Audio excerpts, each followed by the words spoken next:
Hello, I'm Matt Reardon, and thanks for watching this November 8th, Wednesday evening West Weather Update, brought to you by Nutrien Ag Solution. This is the drought monitor. It was updated as of last Thursday. It'll get updated tomorrow morning as well. I wanted to show this one because if you look closely at the state of California, it's devoid of drought here finally. So this decade, it feels like we've talked about drought in California endlessly, either strengthening, weakening, you name it. And finally, if you look at the state, no drought classifications whatsoever. It is we do have some kind of lingering abnormally dry. That's that yellow color that you can see there kind of on the margins here. But no official drought classifications across the state. So kind of a nice milestone we've reached here in October and then getting into early November.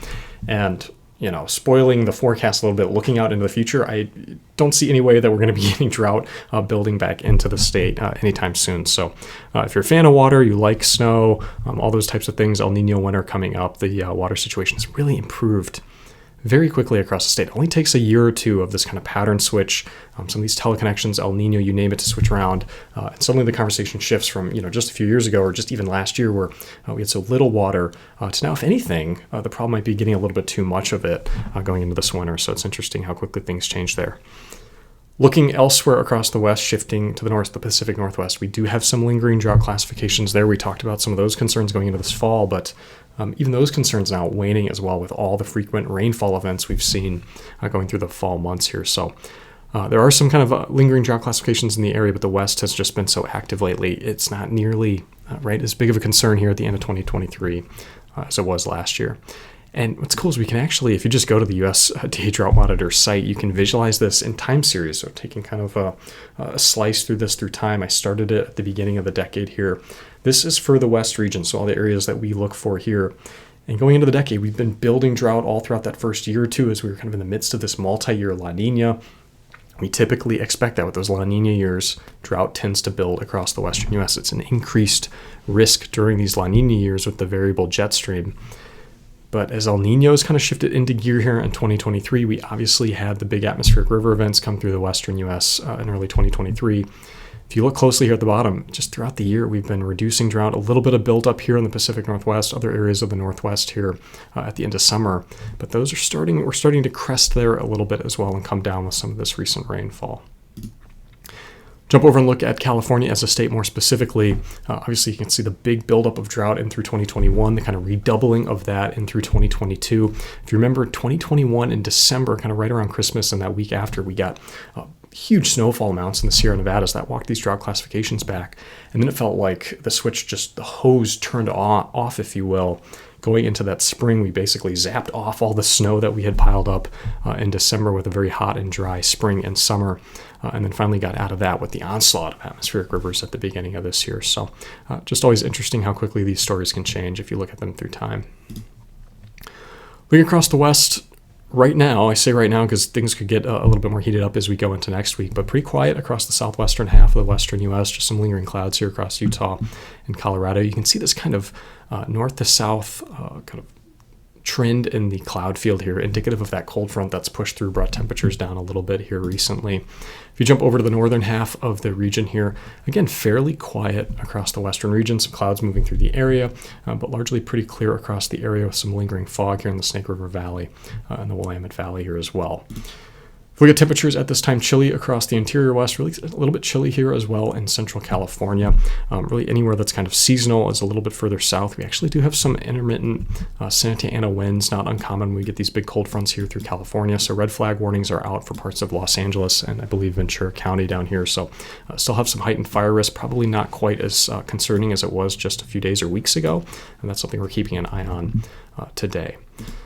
Otherwise, temperatures overnight going into early tomorrow morning. Again, that kind of chilly factor sticking around. So anywhere in the interior west, certainly looking at more freezes, particularly western Nevada, well under the hard freeze territory there. Snake River Valley, very cold.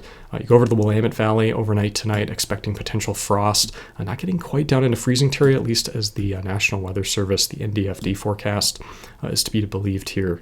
But nonetheless, pretty chilly there and across the Central Valley of California, where again, not necessarily expecting a frost or freeze. Can't rule out some patchy frost on some higher elevated objects. But nonetheless, still chilly across parts of the Central Valley here going into tomorrow morning. And then just for the kick of it, I'll take this out into the future a little bit. Still kind of seeing that chill factor lingering across the western U.S., looking at these overnight temperatures. But even Friday morning, we've warmed up a bit across the areas. If you look closely, the Willamette Valley, upper 30s rather than mid to low 30s. The Central Valley now creeping out into the low to mid 40s here. If I take this forecast a little bit forward, climbing those temperatures back up really across the region as well, going through the weekend out into next week. Not significantly slow, but not quite as cold as we were here on Thursday morning, where we're expected to be tomorrow morning. From there, I'll jump into the jet stream, and I think that's where the forecast gets pretty active next week. So we'll take a look at this here. This is the jet stream valid as of Wednesday evening here. If you look closely across the western region, we're looking down on North America here. See, we're under the regime of this kind of weak trough here, this active jet stream here over the middle part of the country. Generally, this kind of valley and the jet stream flow, that's helped to bring in some of this cold air that can also kind of ramp up the Santa Ana winds here in Southern California, which is why we've seen that of late as well. And that's why we have those chilly temperatures hanging around the interior west as well.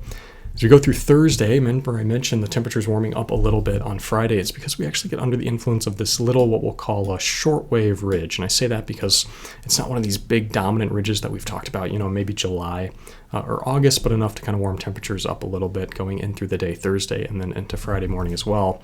But behind that, we get this little trough here on the back side of this. That's often, the case. We get one of these shortwave ridges, quickly followed by one of these shortwave troughs, and that moves into parts of the Pacific Northwest here overnight Thursday, going into Friday, likely bringing some active weather to parts of the Pacific Northwest, potentially the Willamette Valley as well, as kind of a glancing blow.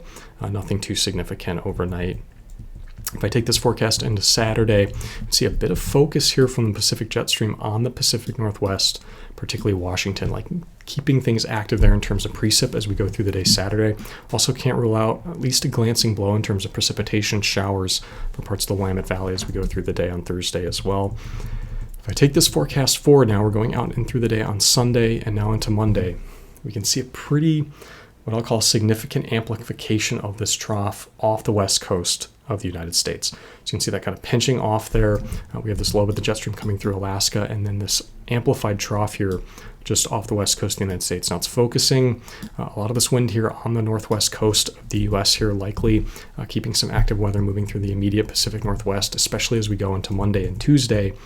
But as this really amplifies and digs in west of California, I think that's when the big event starts to begin for California. Now, just to reset here, we're talking all the way out into next week on Wednesday. So this is a 7-day forecast at this point. You can see the valid timestamp here. So when this forecast is valid for very early on Wednesday overnight of November 15th. And just for fun here, I'll take it forward into late night Wednesday, overnight into Thursday. And now we have an amplification of the jet stream here focused really right on southern and central California. So expecting a pretty significant, at the very least, precip maker, potentially wind maker here with this big amplified trough off the west coast of California.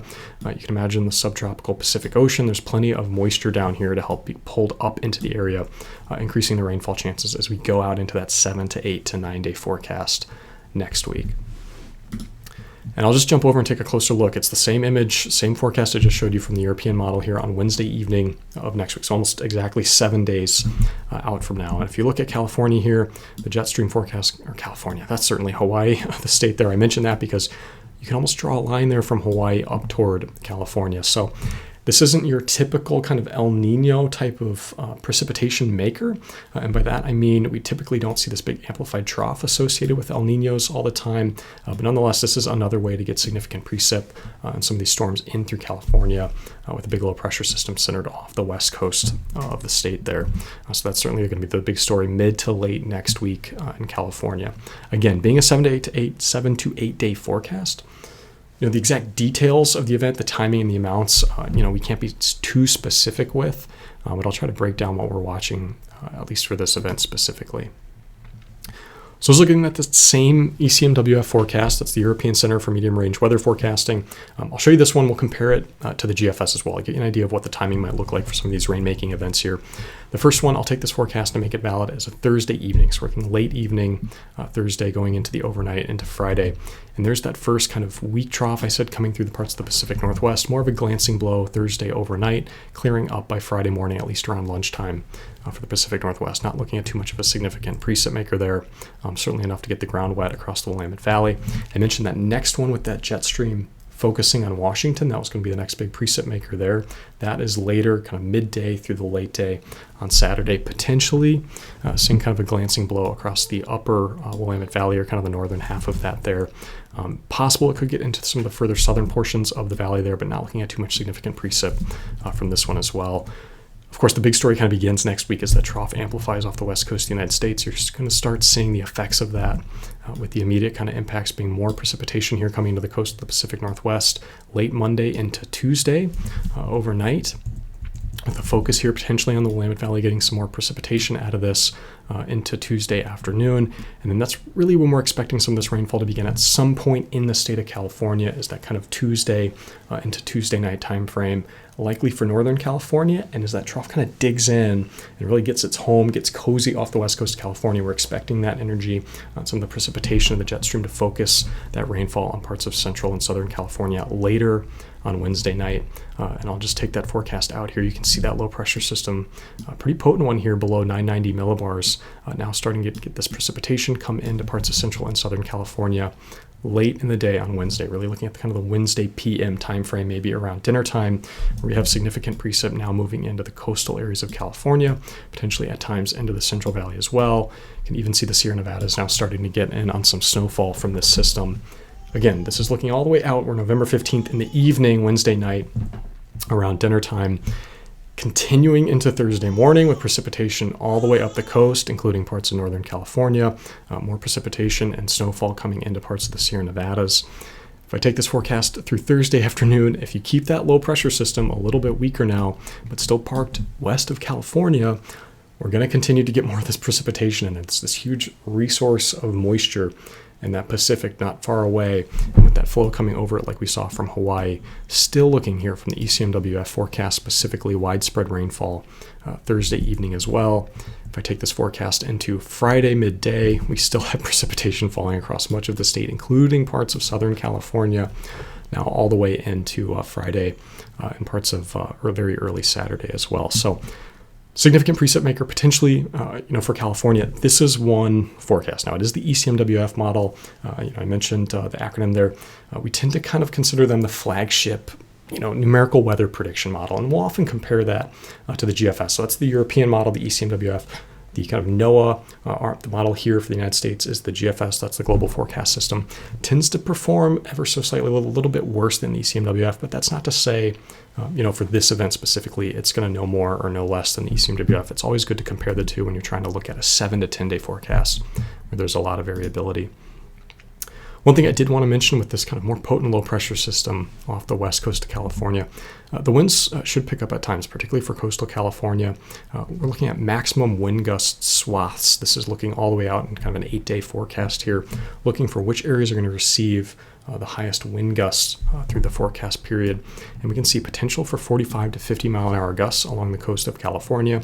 It's hard to single out specific counties or areas here this far in advance. Certainly wouldn't, buy into every little detail of the contouring here. What I will say is the chance that we could see 45 to 55 mile an hour gusts is increased across much of the central coast of California going into Wednesday and Thursday of next week, potentially even parts of central or southern coastlines of California. And some of these gusts kind of getting into that Sacramento Gap area here, increasing as well up toward that 45 to 50 mile an hour range as well. Now, I did want to show the GFS. I mentioned it's kind of always good to compare these two models, especially when we're looking this far out into the forecast. And I'll show you why. As we go through, there's that late Thursday system I talked about. This looks pretty similar to what we saw in the ECMWF, just being about 24 to 48 hours out. There's that glancing system we talked about coming through parts of Washington and parts of the upper Willamette Valley. That's coming through later in the day on Saturday. That one looks pretty similar to what we saw from the ECMWF forecast. So the GFS European model, they're going to tend to agree early in the period where there's more of that forecast confidence. But as we take this forecast further out, you'll notice some subtle differences here. One, the GFS not bringing nearly as much rainfall with this final system into parts of Oregon and Washington. We're all the way now into Tuesday evening, the very early hours of November 15th, and we haven't seen much precip get into here into the Pacific Northwest. We do see that precip starting late Thursday in Northern California. That was in agreement with what we saw from the European model.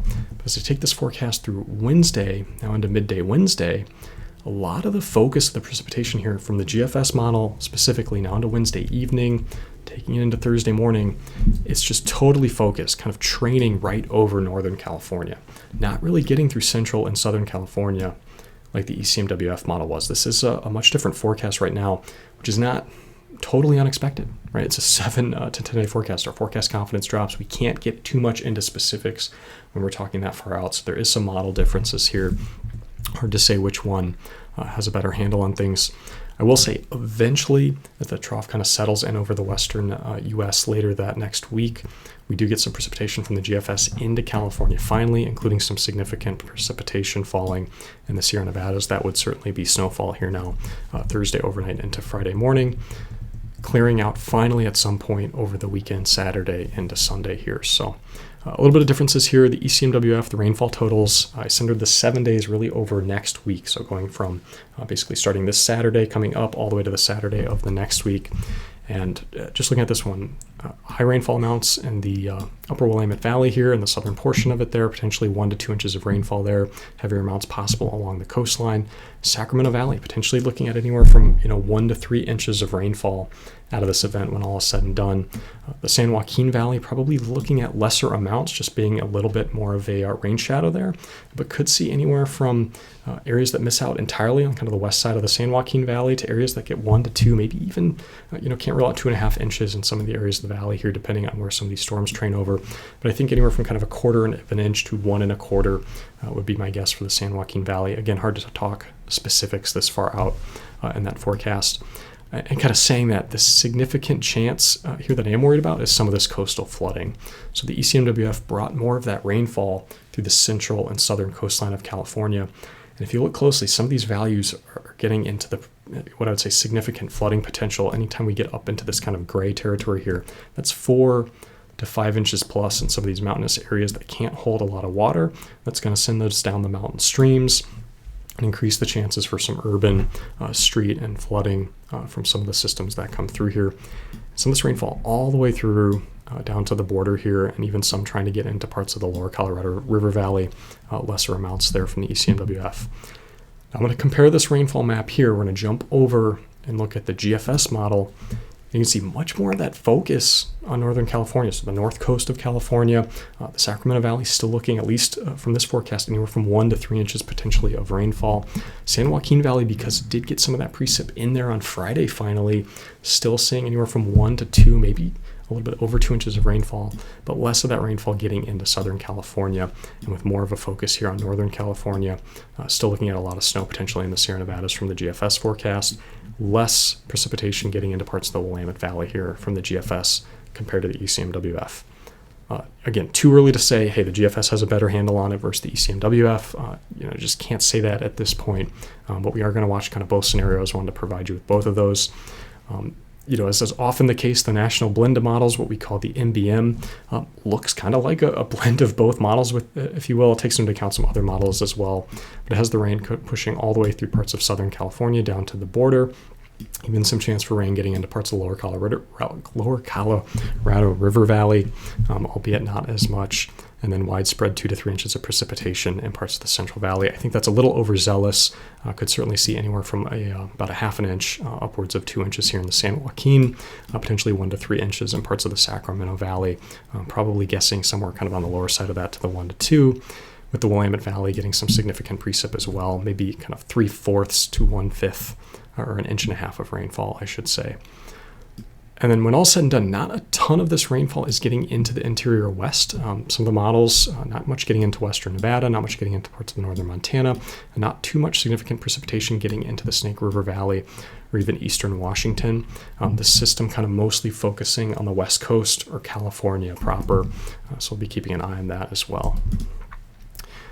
It's also getting to be that time. I had to take a look at the snowfall forecast here. So both models, ECMWF, the GFS, and including the national blend of models, had significant snowfall getting into the Sierra Nevadas. So we are expecting anywhere from 1 foot, maybe even more at some of the higher elevations here. And what's likely to be our first kind of big time snowmaker for the Sierra Nevadas and California, potentially some extra toppings coming off into the Colorado River watershed up in the elevations there. No surprise here if we look to the 6 to 10 day precipitation outlook, essentially valid as of Tuesday next week out through the end of the week. We have pretty much, the total bullseye here across the central part of California, including the central coastline there. We are going to be worried about some coastal flooding, but even all the way through the southern part of the state up through northern California, expanding into some parts of the interior west. But again, likely excluding parts of Montana, eastern Washington could see some precipitation get into the Snake River Valley, but primarily a California event in terms of anomalous rainfall. Another way to look at the kind of spread of different precipitation scenarios here is looking at the ECMWF ensemble. So this is going to run a number of different forecasts with slightly altered input conditions, and that's going to give us an idea of the kind of different spread of forecast scenarios we might be looking at. I think it's always good to do this when you're looking at a forecast about 7 to 10 days out. And what I asked it to do here, this is looking at the probability for any of these areas to get more than 2 inches of rainfall when all is said and done at the end of this event. We can see the Sacramento Valley of California. I kind of talked about that 1 to 2, maybe 1 to 3 inches of precipitation potential. We're looking at a 50 to 60% chance in the North Valley here of exceeding 2 inches of rainfall. We get down to the San Joaquin Valley, being in that more of a rain shadow there, lesser chance here of getting all the way up to that 2 inches of rainfall. We're talking anywhere from 0 to about 30%, depending on where exactly you are. In the San Joaquin Valley, one area of much higher probability is that central and southern coastal area of California, certainly in the mountains there, where the probability now exceeding 90% that we're going to get 2 inches or more out of the system next week. In the Willamette Valley, not seeing a significant probability of getting 2 inches plus here, likely looking at something more about a half to maybe 1.5 inches of rainfall in parts of Oregon here, save for the immediate coastal areas.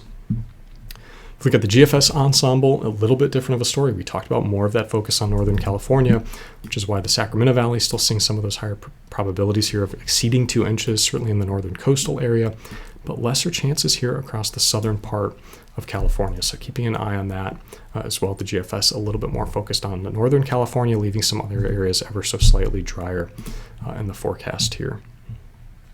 Wanted to jump over and just look at the 8 to 14 day outlook. Obviously plenty to talk about in the 6 to 10 day kind of out through the end of next week. But I'm showing this because we still have an increased chance of precipitation lingering with some increased seasonable temperatures, perhaps a little bit colder for Southern California. Kind of talked about this year, the MJO phenomenon, the Madden-Julian Oscillation being stuck either in the Pacific Ocean or over here in the Western Hemisphere, and how that's kept us in kind of this active pattern. It reduced a lot of the drought here in the Pacific Northwest. Now California is getting its turn. And we talked, I think last week or the week before that, how back here, when we were kind of going into November, there was kind of this fork in the road. If the MJO was going to come all the way back around through the Indian Ocean and then Indonesia again, it would likely give the western U.S. a break in this active period of weather. But if it turned back around and went through the Pacific again, that tends to be what bring about these troughs and these active rainy systems through the western U.S., and it certainly did that. It went right back through the Pacific. That's where it's expected to go here through mid-November. I think that's likely a huge driver of what we're seeing in that forecast here, getting out into next week. The forecast after that kind of puts us right back to where we started here a week or two ago, where the question I think will then become in late November, are we just going to continue that going into December? If so, it could be a pretty wet kind of November into December timeframe for the western U.S. Now, whether that's specifically California or specifically Oregon or specifically Washington, hard to say this far out, but the chances would be increased for more active weather and potentially cooler weather, I think, as well, if this were to kind of keep coming back and staying around here in either the Western Hemisphere or the Pacific Ocean. So that's something we're keeping an eye on going forward. If we look at the extended forecast from the ECMWF, this is looking at a 30-day forecast. I started this here on November 18th, all the way out to December 18th.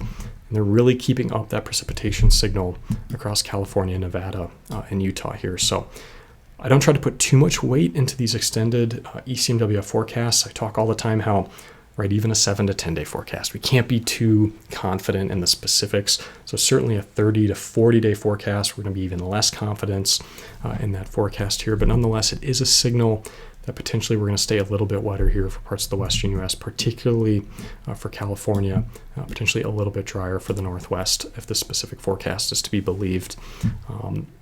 This is why I said a little bit earlier that the kind of drought, I It's not a lot of signal for that returning here at the end of 2023, at least for the state of California.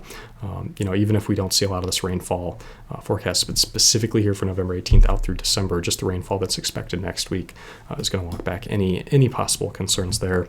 If anything, right now we're looking at potentially too much water, I think, going into this winter than not. And I did want to mention, feels like we've had plenty to talk about just in the kind of 7 to 10 day forecast. We did get a new ECMWF seasonal forecast out. This came out in early November here. The last one, if you remember, I showed you about a month ago, and I'll just go ahead and show that here. This is for December, January, and February, looking at precipitation anomalies. The October one came in pretty dry.